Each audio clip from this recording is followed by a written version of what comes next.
Kia ora, good evening. Welcome to one more session of Code Night New Zealand. And tonight we have a special guest, Bernard O'Leary. Bernard, how are you? Good, thanks, Marcel. Great to be here. Thank you. Yeah, for those that don't know, like Bernard, so he's a colleague from work, and we've worked like for how long, hey Bernard? Like I think maybe 5 years. Yeah, about 5 years. That's right. Yeah, Yeah, good yeah, times. time flies, eh? Yeah, absolutely. Yeah, Yeah, yeah. no, it's So good to be here. it's, it's good to see you. Likewise. Yeah, And good to see you, Marcel. And like what's up what about like this topic that you're bringing tonight? So like Spark's automation journey with the iPaaS pattern on Azure. What is that about? Yeah, I mean, I guess this sort of stems a little bit from the work that sort of work that you and I did when we worked together a few years ago. Uh, we did lots of Azure work, lots of PaaS work on the Azure platform for the past sort of 2.5 years. I've been with Spark, and I've had the opportunity to use some of what we learned when we did those projects on Azure PaaS for automation at Spark. It's been a pretty exciting time, and I've had the opportunity to sort of put what we did into practice over a really long period, which has been really interesting. And just keen to talk about it. Great to, it was awesome when you reached out to me and suggested that might be opportunity for me to do a talk. So stoked to be here, stoked to have the opportunity to talk about the journey. That's cool. Yeah. I always like enjoyed the way how you bring things like to the team, like by searching innovative ways of leveraging technology to fit like to business needs. And yeah, for sure, like really interested in hearing like what you've been doing at Spark. Before we start, I just like to introduce if you're new to the user group, so just like a quick intro that we are like Code Night user group. We're a community group of developers. We love coding and we follow best practices on software development languages and technologies. In general, we tend to focus more on Microsoft stack, but we are open to all sorts of technologies, really. It just depends. Like if you have like great content, just come and ping me, and then we can just align like a session. Really, it's there like that. That's easy, really. And the intent of the user group is to enable developers with practical knowledge to excel and launch their careers. So we always have like great content. Just and if you are like a junior dev, a lead dev, you're always going to learn from well the speakers that we have and with the content that's brought like to the user group. So I always invite you to be checking like on the meetup uh, just to see like the sessions that are coming next. Also like to mention that are part of azureattire.com. We're a cloud native group where we get to talk about like the latest and greatest on the cloud native space. We're also sponsored by .NETfoundation.org. That is an open source entity that looks after the different open source .NET projects. With no further ado, Bernard, I'd like just to give you the floor, and I'm gonna bring you your slides. Let me just bring that one. Yeah, that's here. Awesome. Okay. Thanks, Marcel. So, like I said, stoked to be here. Thanks for coming along to have a look at this presentation. The way it is I don't have any demos, unfortunately, so hopefully I'm able to keep it exciting enough for you just with the slides that I've put together. So I've got about sort of 14, 15 slides that go through our iPaaS journey and the Azure integration suite and how we've used it at Spark for enterprise automation, which is the area that I work in. So first up, really just wanted to sort of provide a bit of an overview as to where I fit in at Spark, and Spark being kind of a massive organization. You can see there that there's quite a big hierarchy. So my title at Spark is Domain Chapter Lead, Enterprise Automation, and that's effectively equivalent to head of. So I'm head of Enterprise Automation for our part of the company. Matt is our marketing director, and Kalol and Lisa there are what we call tribe leads. So Spark is uses an agile way of working, and if any of you are sort of familiar with the Spotify model that has sort of been going around the place for the past few years, the concept of sort of tribes, chapters, guilds, etc., is what we use at Spark. So tribe lead is sort of the equivalent of general manager, and Kalol and Lisa there take care of data and automation at Spark. So that's where I sort of fit in. I have 3 chapters of team members that I take care of, so a couple of automation chapters and a testing chapter. My background is I've been working in and around software engineering and programming for sort of 20 years, and before that, I learned to program on a ZX Spectrum in the 1980s, going way back. Sort of copying code out of magazines and that sort of thing, long before the internet, and then went on to study computer science at university, and actually, interestingly enough, my first job was writing MS Access code, but then sort of quickly moved on to .NET, and kind of the rest is history. Been using .NET and Microsoft technologies ever since. As Marcel mentioned, got a pretty long history of working in the Azure platform, and loving doing that now for several years. So and this is what I'm going to talk about tonight is really how I've taken my learnings from sort of I don't know, maybe close to 10 years of working in the Azure platform, and applied them at Spark, where I've just feel really sort of fortunate to have had the opportunity to do this. Just sort of been in the right place at the right time, and able to sort of find my way into a position where I've been able to use some of the skills that I've developed in the Azure platform to do some really interesting things with automation at Spark. So yeah, that's what this is about. But the link at the bottom there, incidentally, is a bit of a background about one of my bosses, Lisa. I'm just trying to find my mouse so I can share that. Oops, I might have. Oh no, I'm just going to pop this on the chat. So actually, I'll send it to you myself if you want to share it. Mm-hmm. So feel free to have a look through there. But next up, I want to talk about hyper automation. So this sort of sounds like a bit of a buzzword, and it kind of is.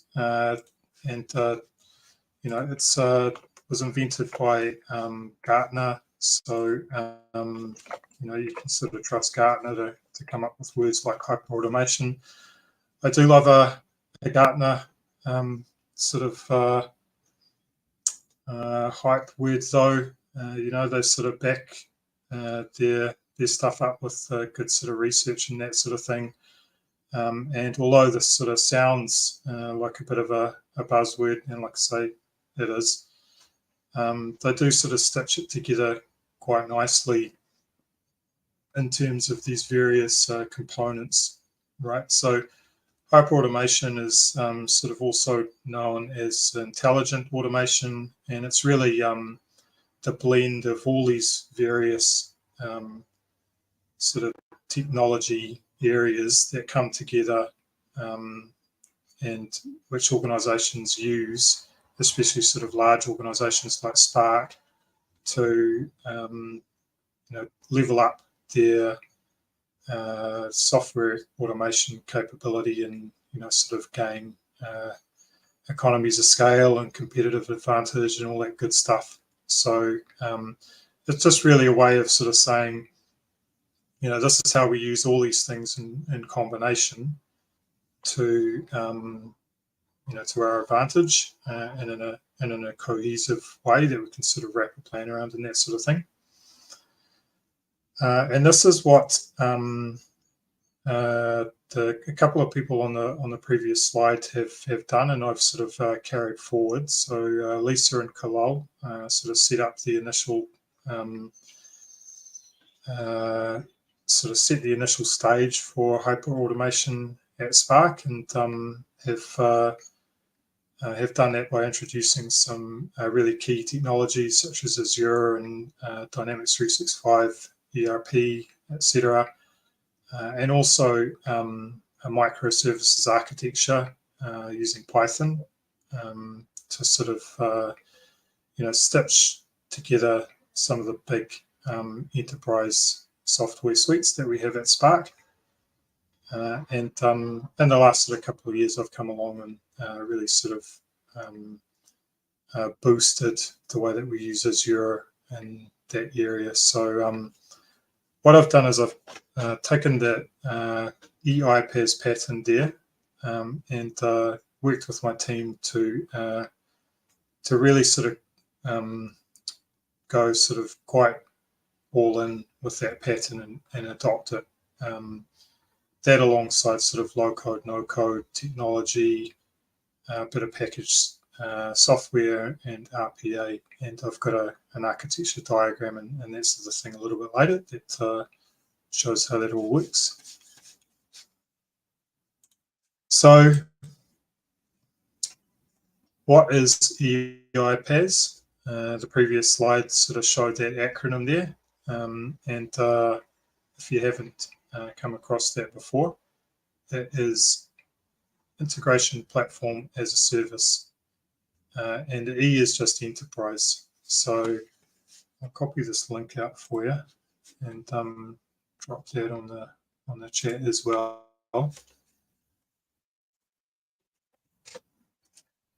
Yeah, so like I say, I do love a Gartner explanation of things, and I feel like this is quite a nice one, so I've popped a slide in for it.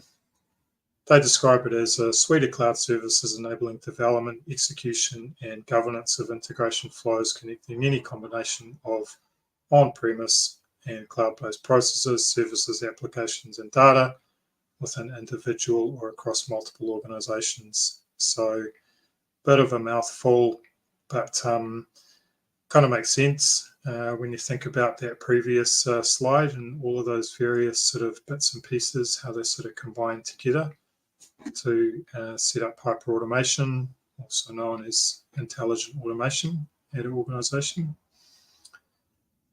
So yeah, this is the sort of the key pattern really that we've used at Spark to pull together a automation strategy and to set up a roadmap and, you know, sort of move as quickly and at the same time sort of safely as we can along execution of that roadmap.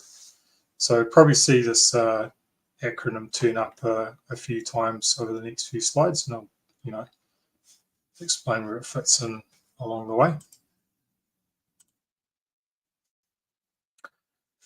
So another Gartner thing here. This is just a Magic Quadrant. Probably most people have seen one of these before. Sort of shows where Microsoft fits in with the iPaaS pattern amongst other technologies.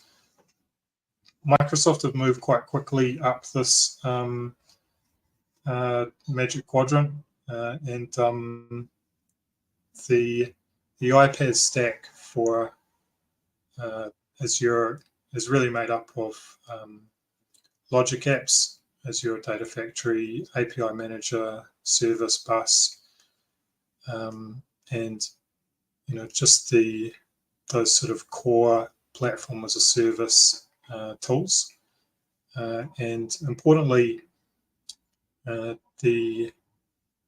Azure on-premise data gateway plays a sort of a big role in iPaaS for the Microsoft or the Azure stack. And that is because you can't really do iPaaS or hyperautomation or that sort of thing without, especially for a big organization and especially for a relatively old organization like Spark, without having really sort of smooth integration across the on-premise cloud boundary. So, without something like the on-premises data gateway, that can be quite a pain, sort of setting up all the sort of custom networking and that sort of thing. So I'll go into a little bit of what that's about later in the slides. And I'll also sort of touch on, a next step that we're working toward at Spark to sort of take things to the next level and, find a way to sort of make things even smoother in terms of the communication between the cloud and all these sort of good platform as a service tools such as Logic Apps, Data Factory, etc., and the on-prem data sources and that sort of thing that we want them to integrate with. So this is some high-level architecture in terms of how we use the platform, the iPaaS pattern at Spark. This is sort of, I guess, somewhat specifically iPaaS with a little bit of the, other elements of hyperautomation mixed in there. There's also, we do a heck of a lot of work, in fact, with AI and that sort of thing at Spark. It's one of the sort of one of our sort of key strategic objectives within the organization is to sort of move toward a sort of data-driven, AI-driven organization, and this architecture is really sort of set up to enable that, and increasingly we're sort of working towards realization of this architecture to make that transition toward that sort of AI-driven, data-driven organization increasingly smoother and increasingly sort of quick and safe and all the rest of it. So just to sort of explain what's going on here, it's probably somewhat self-evident, but in the center here we have our sort of low-code, no-code platforms and our key automation platforms. So as I mentioned, platform as a service tools like Data Factory, Logic Apps, etc., and obviously other Azure services mixed in, such as storage and data and Cosmos and that sort of thing are going to be in the mix. But the sort of, I guess the reason that we've got the sort of the logic apps and the data factory sort of standing out there is because they're really our sort of key orchestration platforms as far as solution design and process automation goes. We also use a bit of Azure DevOps for automation, and that's sort of outside of CI/CD, which obviously we use for deployment and build and that sort of thing. We do use a bit of Azure DevOps for automation of things such as browser automation for UI tests and that sort of thing. So I'll touch on that a little bit later, but that's why Azure DevOps shows up there. And then we have UiPath. So UiPath is our preferred RPA platform. We use UiPath Cloud. We obviously sort of try to use cloud everything. And then we integrate up into other cloud channels and platforms, such as Power Platform. We use a lot of Power Platform across the company. Internal web apps, Power BI. We use the Adobe MarTech suite for marketing automation and digital channels such as, the Spark website and my accounts area and that sort of thing. And we integrate down into our enterprise systems and data platforms such as Snowflake, Moss, Dynamics 365, Salesforce, etc. And we have, as typical with most large organizations, an enterprise service bus. In our case, it's Red Hat Fuse. And for on-prem container-based workloads, we use the OpenShift platform, which is hosted Kubernetes. So that is the sort of enterprise automation and integration platform as a service architecture at Spark in a nutshell. Below here, these are our sort of core systems and interfaces and network systems. This is, the going down into the network where, lines get sort of provisioned for customer internet and mobile phones and that sort of thing. Some of these interfaces are very old and very legacy. And we use tools like UiPath to get at them. Where there's maybe just, the only way to sort of get to the system and to automate a system is to use a legacy thick client or something like that, or even a green screen terminal. We have automations that drive those sort of things. So some interesting stuff going on there. And the protocols that we use, like I say up the top here, on Data Gateway, which I mentioned earlier. We use that a lot. We have a lot of sort of custom connectors going into microservices running on our OpenShift platform, and also sort of through into some of our enterprise systems. Azure API management service. So we've got a sort of a suite of APIs, internal facing APIs used for a range of different bits and pieces, legacy or pre-existing REST APIs, and going forward we're moving toward using Azure private connections. So I'll touch on that a little bit later as well. And over here on the left we've got our Spark Group brands and subsidiaries. So there's quite a few of them there. That's actually a sort of a continually growing list of brands and subsidiaries. I think there's been a recent acquisition of an IoT company, which we could probably add to the list here as well. So this stack really is capable of enabling all of the various Spark brands, and it's sort of modern enough and agile enough that we can actually sort of move quite quickly and support the various parts of the organization as automation needs come up.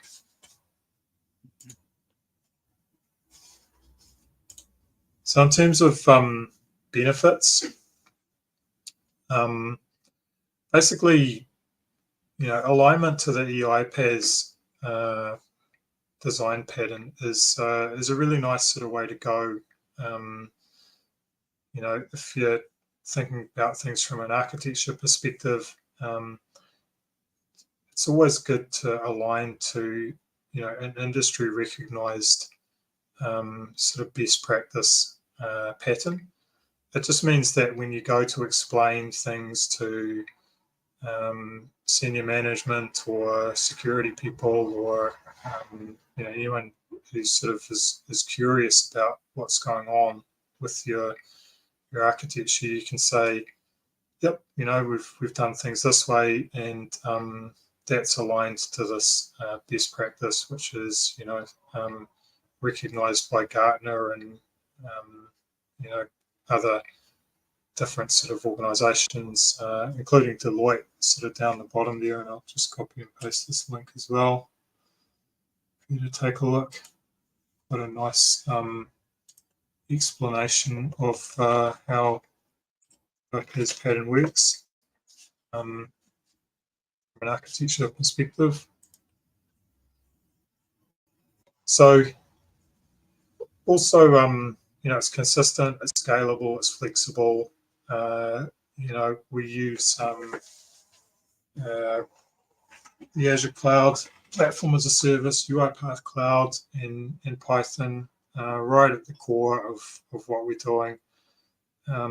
Really sort of strong, well-established professional development pathways, and lots of talent out there. So super sustainable, in terms of sort of how we're moving forward and adapting and growing the platform. We're doing it in a way that sort of just means that we're going to be able to continue to grow sort of safely and without having sort of things go off the radar or be deprecated or that sort of thing. So and obviously super scalable, sort of cloud scalable. So and finally, low cost of ownership. Using tools such as Data Factory, Logic Apps, etc., means that we can do things sort of quickly, safely. They're easy to maintain, super observable. If you've ever used a Logic app or an Azure Data Factory, you know that you get sort of telemetry captured and recorded out of the box. And there's sort of everything is in there. You don't need to sort of go through and specifically code your sort of logging layer or that sort of thing. It's it just sort of you get it as part of your solution as you go along. Easy to integrate. There's sort of hundreds and hundreds, if not thousands now, of out of the box connectors for the Azure low code platforms, and baked in security guardrails. Although it's certainly not possible, it's pretty difficult to do really dodgy stuff in these low code platforms, just because of the way that the connectors are set up and the security policies that you can wrap around connectors and that sort of thing. So, that's obviously another sort of useful aspect. And just like I mentioned in the sort of previous point, ease of knowledge transfer, because sort of really well understood technologies by the industry. Yeah. Bernard, what sort of workloads do you guys use Python for? So lots of stuff actually. Most of our code base is in. Most of our automation is still in Python ourselves. So we are, although we do prefer to sort of go low code and platform as a service. We sort of recognise that you can't do that for everything, and we've gone through the process of trying to develop some automation solutions that are just too complicated for logic apps. For example, we put something together that was a order placement automation a few months ago, and we did it in logic apps, and it was sort of in retrospect we had a look at it and it was like, this is too complicated,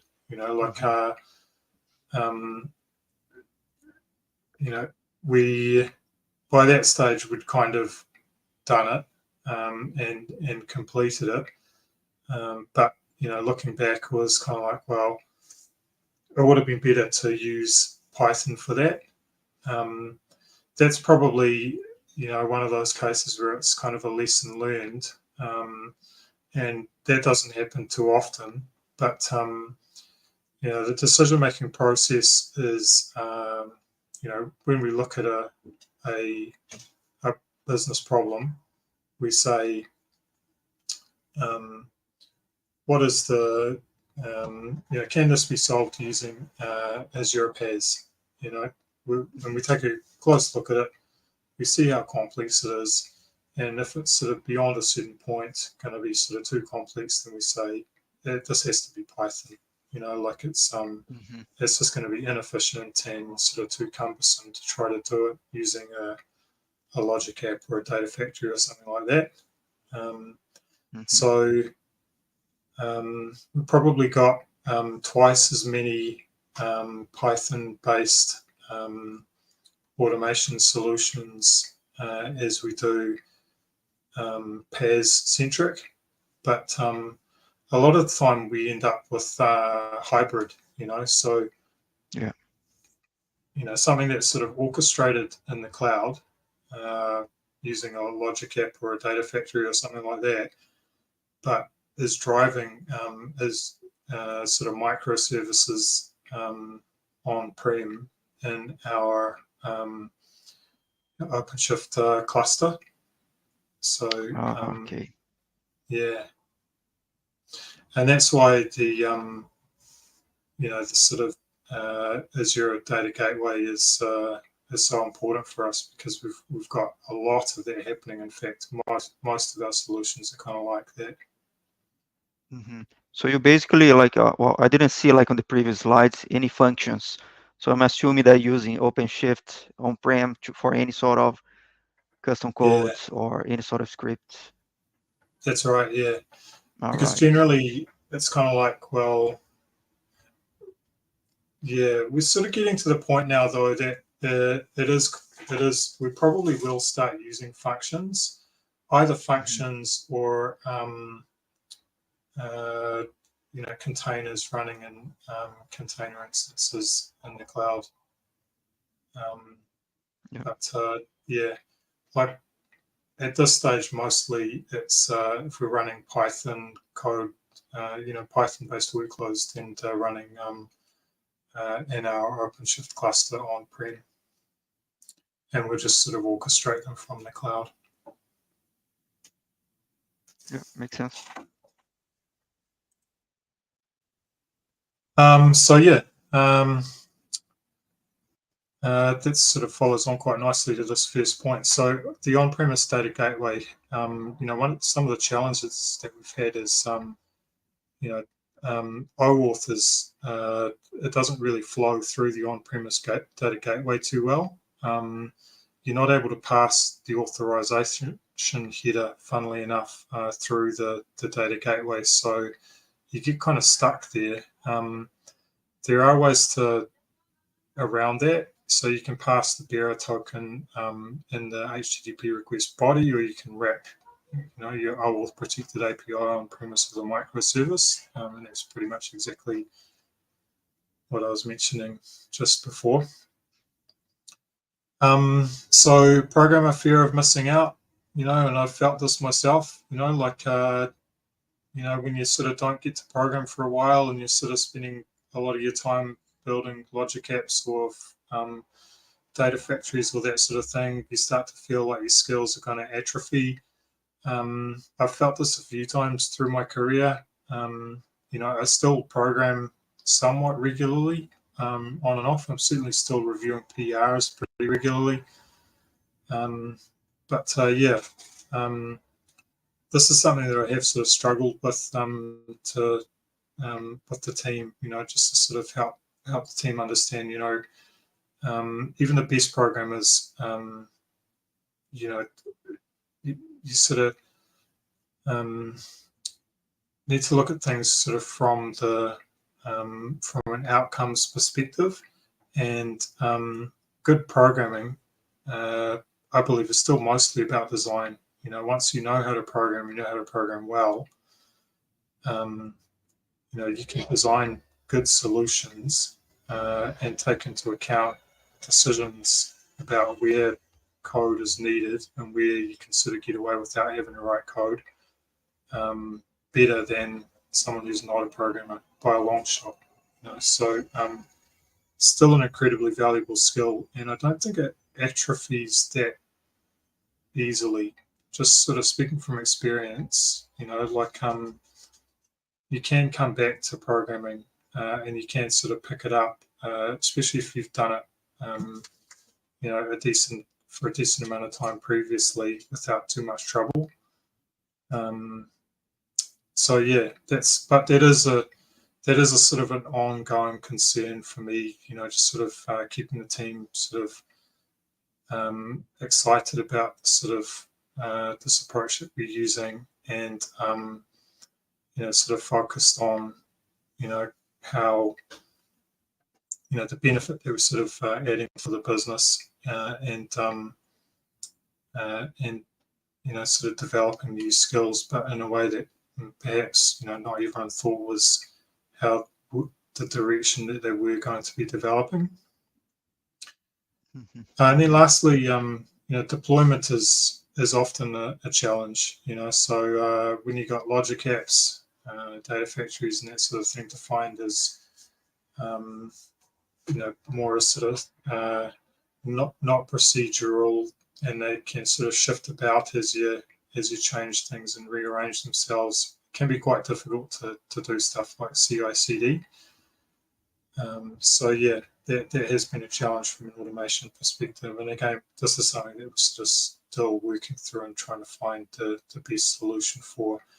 One of my team is actually looking at this from the perspective of generative AI, as a way to solve it.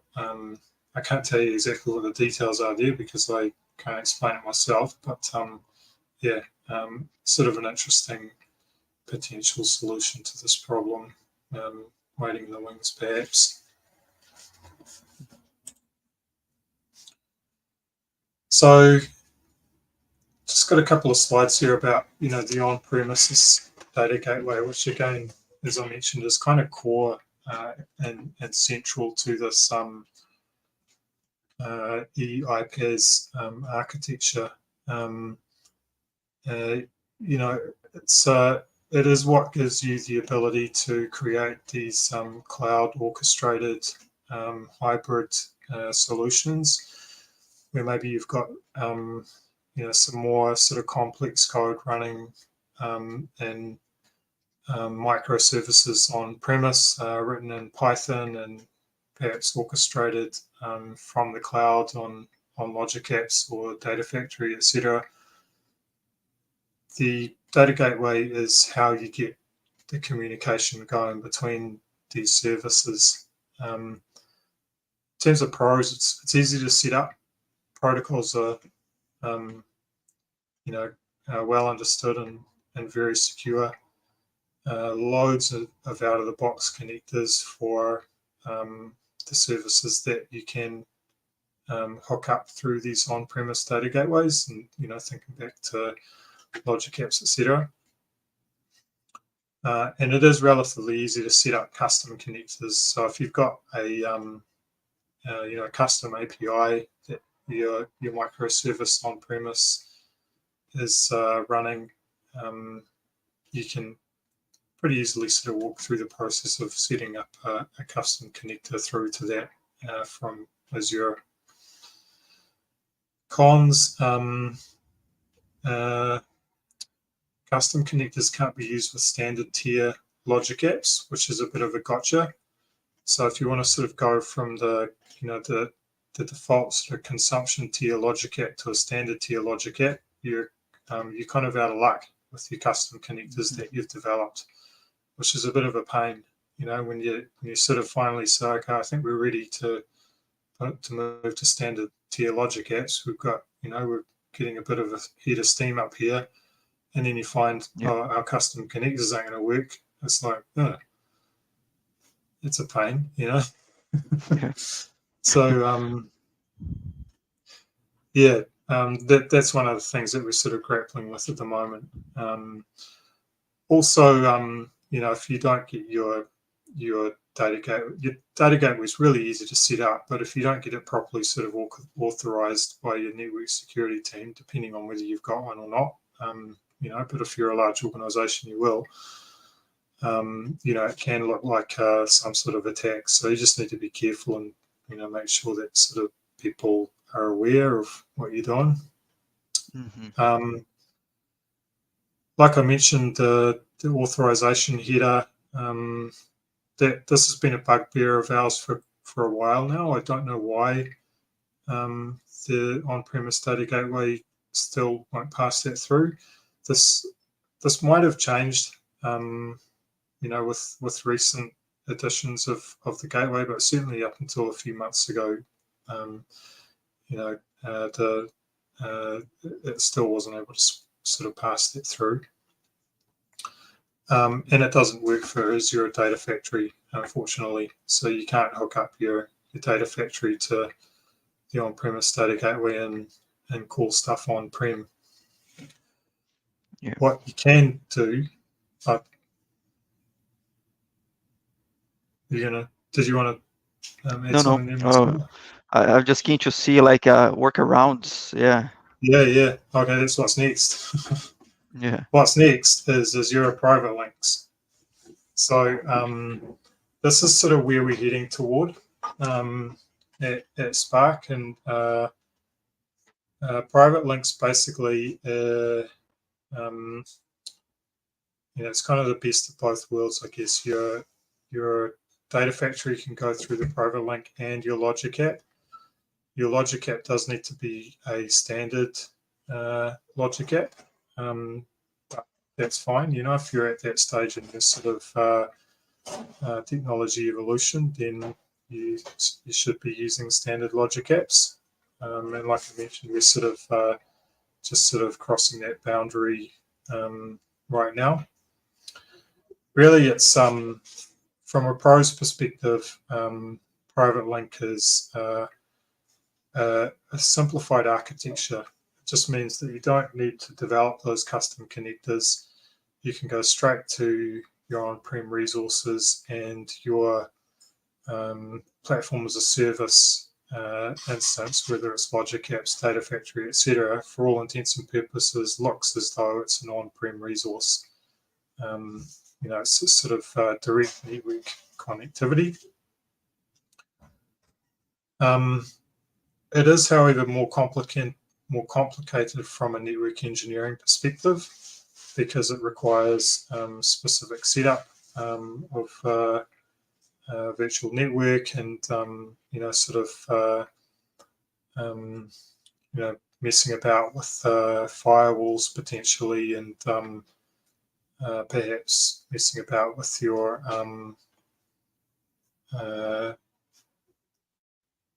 sorry, I've forgotten the name of the service.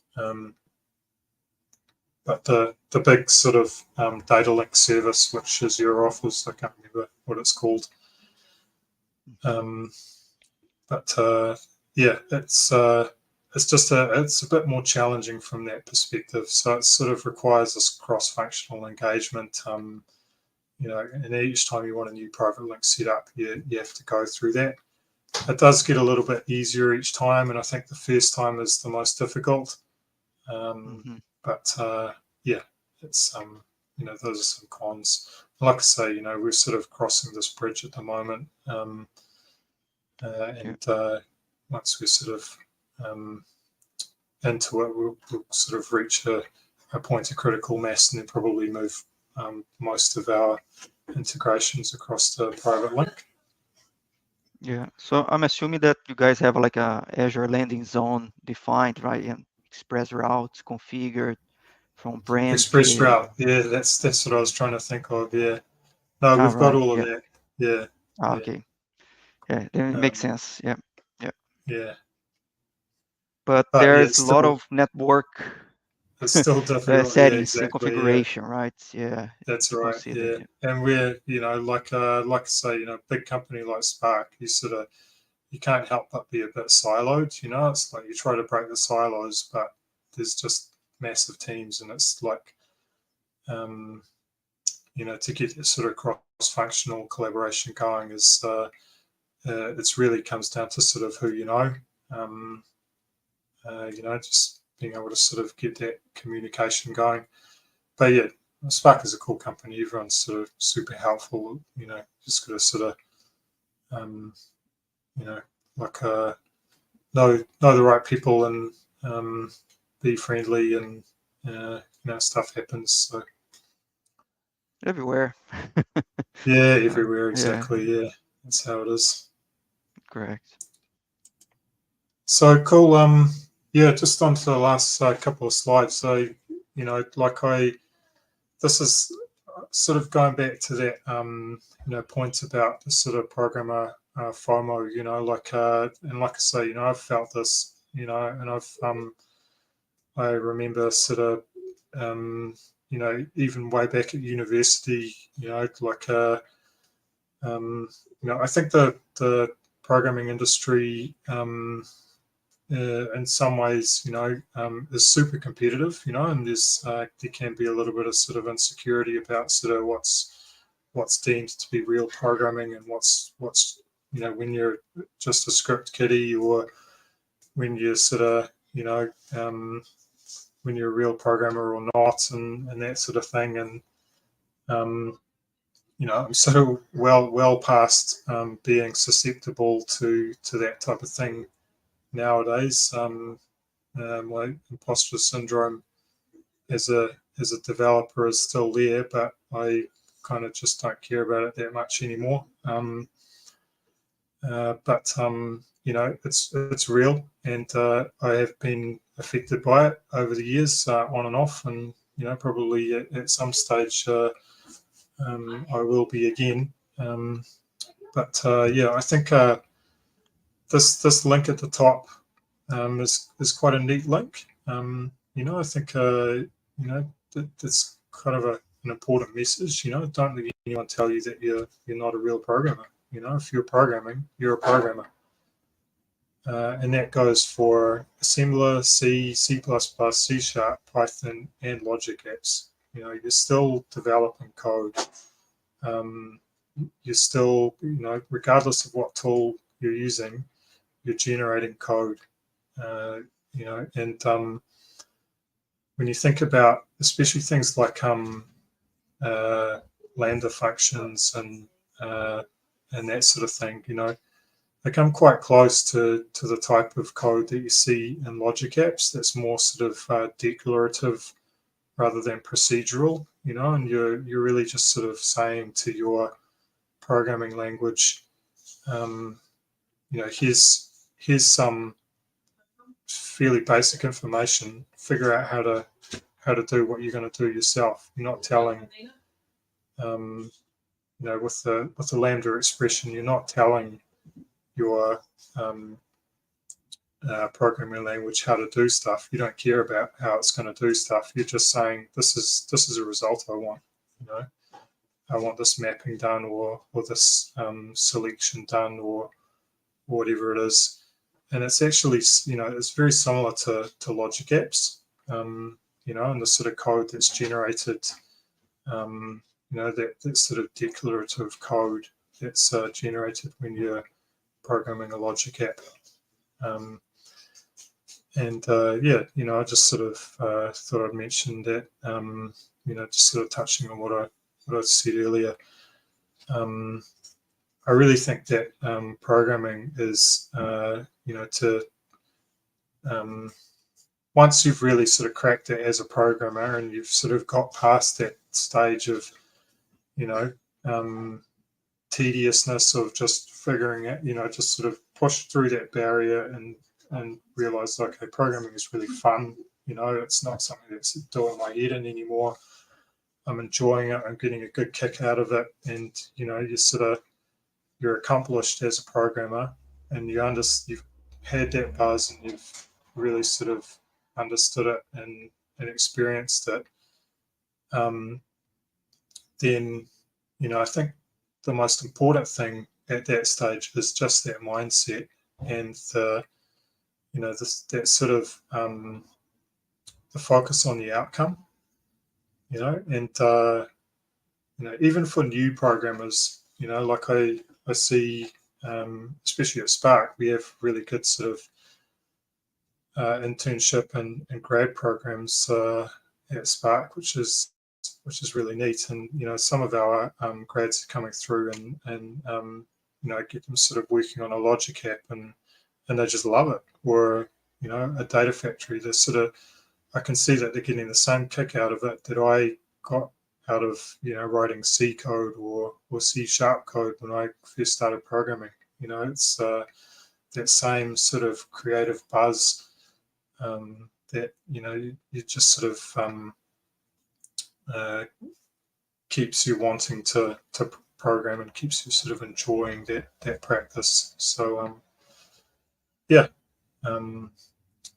just sort of touch on that. I think I do feel that programming is sort of changing with these sort of low-code tools coming through. They're certainly a lot better than they were when I first started programming. A lot more mature and a lot more sort of useful. But yeah, let's sort of see how it plays out. Yeah. So just my last slide. We do love code at Spark, especially Python, and increasingly on my team at least Node.js. So we run a heck of a lot of Python. As I mentioned, most of our automation is still Python, and that will continue to be the case. And Docker containers on Kubernetes clusters, whether it's on-prem or in the cloud, that will continue to be the case. We've got a growing Node.js footprint for our test automation suite, which runs in Playwright. And that's growing pretty rapidly. We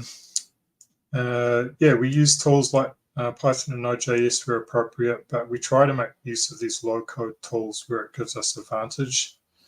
That being said, there is still that specter of sort of platform lock-in, and the more you go in for things like Logic apps, the more scary that becomes.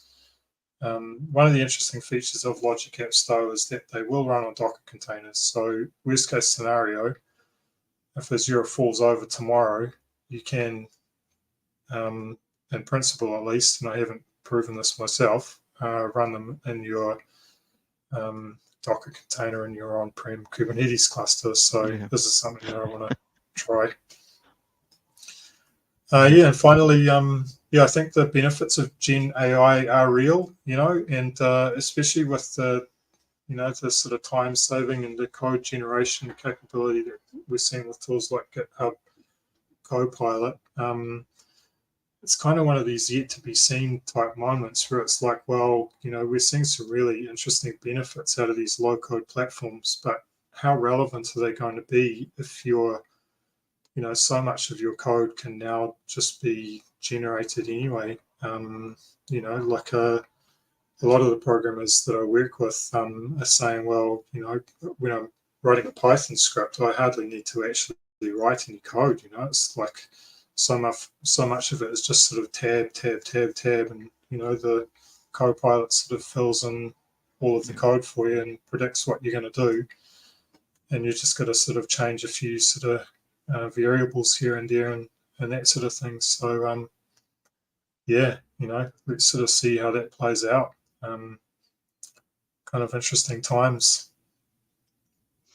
Yeah, for sure. I think like for new developers, right, coming to the market, they have like a range of tools available, like on low code platform, even like with generative AI as well, where I think it's so powerful nowadays. So I think like what I've been seeing is that like lot of people transitioning careers, and I think the low code platform enable for these new developers to quickly get onto the market, right? Because um, I understand like the challenges and the learnings, like when you're coming with like a uh, from a different background, right? So and low code in this case fits really well. I think like people would adapt very quickly to the way how things work and focusing on delivery and business delivering business value really to Mm. yeah, but just by leveraging low code.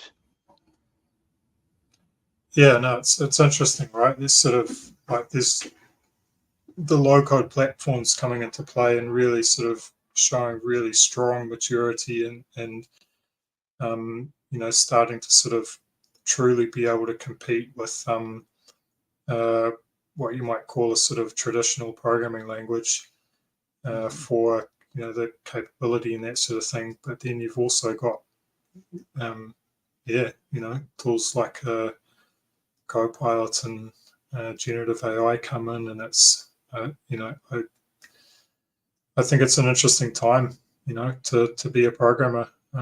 Just sort of seeing the sort of convergence of these two sort of um, new ways of programming that are both showing real value, and not just sort of gimmicks. Like I mean, I remember with the drag and drop tools that there were with we ASP.NET web forms and that sort of thing. It was kind of like it never really worked. It was like Yeah, you could you, you could do some stuff. You could sort of get a framework set up, but if you wanted to do anything meaningful, you kind of still had to hand code it um, yeah, because the generated code was ended up being quite messy. But um, this generative AI and these low code platforms nowadays kind of definitely next level. So yeah, anyway, yeah. Ngamihi, thank you for listening, and um, that's me. Sorry, I've sort of gone 1 minute over. No, all good. Thanks, Bernard. Let's see, if people have questions or not. But it feels that so the path, right, that I've been what what you have explained, right, by Spark is just like leveraging iPaaS. You're basically connecting, well, services, right, just to deliver a particular business outcome. So you basically just connecting the pieces of the Lego through iPaaS on Azure, leveraging low codes as much as possible. And when things don't work exactly as well out of the box, right? So then you go towards coding in the high platform. That's exactly it. Yeah, it's we sort of got this 3 tier preference system, I guess. We look at a problem and ask ourselves, firstly, can we do this using logic apps, or can we even do part of it using logic apps, or data factory? Is there some way that we can leverage these low code platforms to get these benefits, even if it's just a sort of an orchestration layer, similar to what people used to do with, or I guess some companies are still doing with tools like BizTalk, like that orchestration layer across the top, calling APIs further down the stack. And then, if it's too complicated, or the the bulk of it really needs to be in Python, then we'll say, okay, we'll um, everyone on our team knows how to program in Python to some extent or another. We have some really, really good Python programmers, and we have some who are just beginners, but everyone's sort of up for it. So we've fully got that sort of capability to fall back to Python, or for that matter, we've got sort of .NET programmers, Node.js programmers, etc. And then for those really gnarly problems, like where someone's come along and said, "Hey guys, I've got this like green screen interface that there's no API and it's on AS400, and we want it to do." There's someone sort of sitting there doing 200 activities on it per day, and they could be doing much better things with their time. Yeah, We have iPaaS, you know. yeah. Um, Well, that's pretty good. Thanks for coming and sharing like your experience within Spark. Hope like the developers seeing like the session, just learning like and see like opportunities where like they are, right? Because understand like if you're working in a company that's technology is enabler to deliver business value. For sure, you're going to be leveraging low code and integrating platforms. So I hope like the developers see like opportunities on that. Yeah. yeah, And that's yeah, pleasure. I don't Thanks, Marcel. no thank you, Bernard. Really appreciate it. We don't have any questions in here, but yeah, feel free to touch base with Bernard. Maybe you can just like share like your a link or a LinkedIn link later. I can post on the meetup.